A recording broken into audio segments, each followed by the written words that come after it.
Did you know that it takes 2,700 liters of water to produce just one cotton t shirt? Today, I am here to talk about how fast fashion is severely damaging our environment, as well as creating inhumane work environments for factory workers. I have been researching this topic in depth for the past 2 weeks, and what I have found is that fast fashion is destroying our planet at an alarming rate, as well as putting workers in life threatening danger. Now that you know why we are here, let me explain the severity of the problem. Fast fashion is inexpensive clothing produced rapidly by mass market retailers in response to the latest trends. Examples of fast fashion retailers are places like Forever 21, Zara, Topshop, H&M, Fashion Nova, and many more.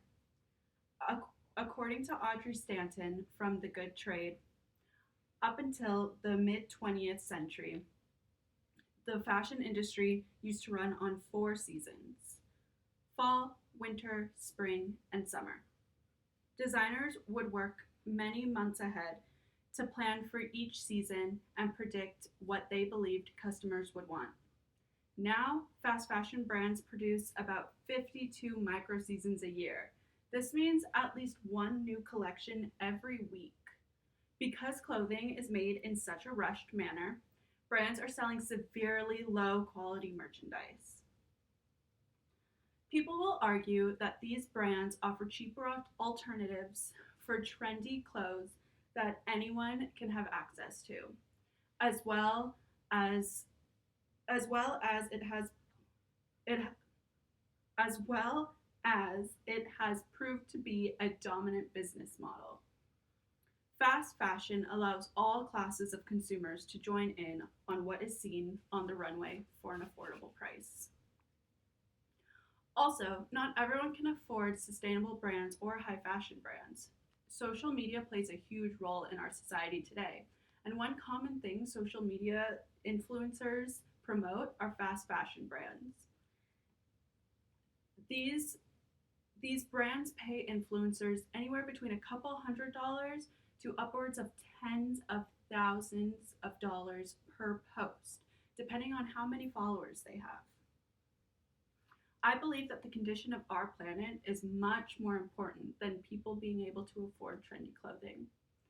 Influencers are being paid thousands for promoting these clothes, all while the textile workers that are making the clothes are making as little as $68 in an entire month to produce this clothing. As reported in the New York Times, more than 60% of fabric fibers are made from synthetics, which are derived from fossil fuels. So if and when our clothing ends up in the landfill, it does not decay. There are there is about 85% of textile waste in the United States alone that goes to landfills. According to the Kinder World, companies hire the textile workers, the majority of which being women, and are being paid well below minimum wage, as well as utilize child labor more often than not in these sweatshops. Garment workers' health are being jeopardized through long hours, exposure to extremely harmful chemicals, and a lack of resources. Many chemicals that are used to produce clothing are severely harmful to the human body, damaging skin, and extremely toxic to inhale. Most companies manufacture clothing in Bangladesh, China, and Vietnam. Although there are establishments in Los Angeles where laborers fall victim to very similar inhumane work conditions. According to the New York Times, in 2013, there was an explosion at the Rana Plaza factory in Bangladesh, which killed 1,100 people and injured another 2,500. Between 2006 and 2012, more than 500 Bangladeshi garment workers died in factory fires. The Rana Plaza catastrophe was widely covered in many countries, yet that same year, Americans still spent $340 billion on fashion. If this problem is not solved, our environment is not going to last. According to Forbes.com, the fashion industry is responsible for at least 10% of all global carbon emissions.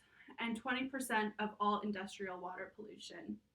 After fast fashion was introduced in the past 30 years, it increased the fashion industry from a $500 billion business to a $2.4 trillion business a year. If the industry continues at these rates, the carbon footprint will not be able to be erased or reversed. On top of our environment being destroyed, workers will continue to lose their lives and suffer from severe health damages. Now that we've talked about the problem, let's talk about a solution. While this is all such a problem, there are some solutions, such as using sustainable fibers, regulating trade policy, and consumers being more aware of what they are buying. There are a couple steps that the fashion industry and manufacturers can take, as well as consumers, to help solve the issue. According to Eco Warrior Princess, there are numerous nonprofit organizations fighting to ensure that companies who are manufacturing their products in developing countries are doing so in a fair and sustainable way. As stated in the Environmental Health Journal, better sustainable fibers can be used to produce garments, such as natural cellulose and protein fibers. Lyocell is a fabric made from the cellulose of bamboo, which are derived from recycled chemicals. Fabrics like this will minimize the environmental impact on textile production, as well as the exploitation of textile workers.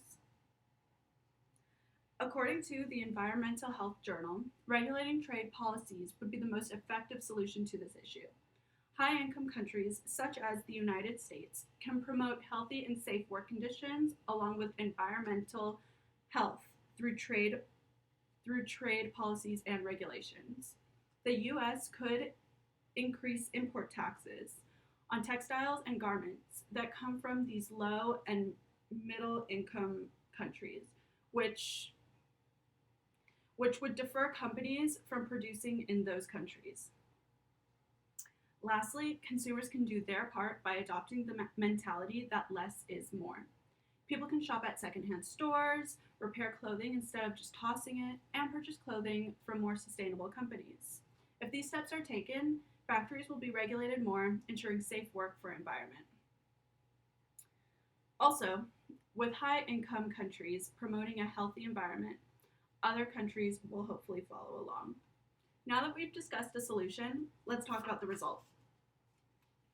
End result, people will be more educated on what they are buying, as well as rivers will clear up because toxic dyes will not be released into them anymore.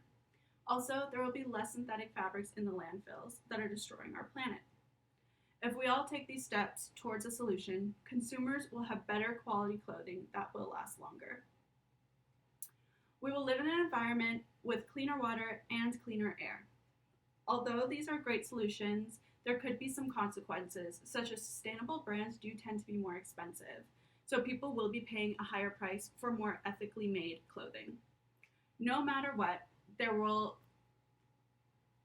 always be some waste and some negative effect on our environment from all of our man-made industries.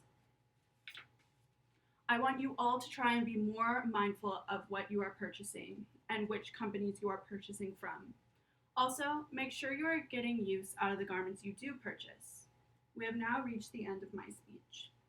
Fast fashion is destroying our planet at an alarming rate, as well as putting workers in life-threatening danger. I cannot stress to you enough how important it is to be aware of the companies you buy from. One person who decides to buy from a sustainable brand can make a huge impact. Remember, less is more. In the words of high-end fashion designer Yves Saint Laurent, fashion fades, style is forever. But if we don't make a change now, those fashion textiles will be sitting in our landfills for forever as well.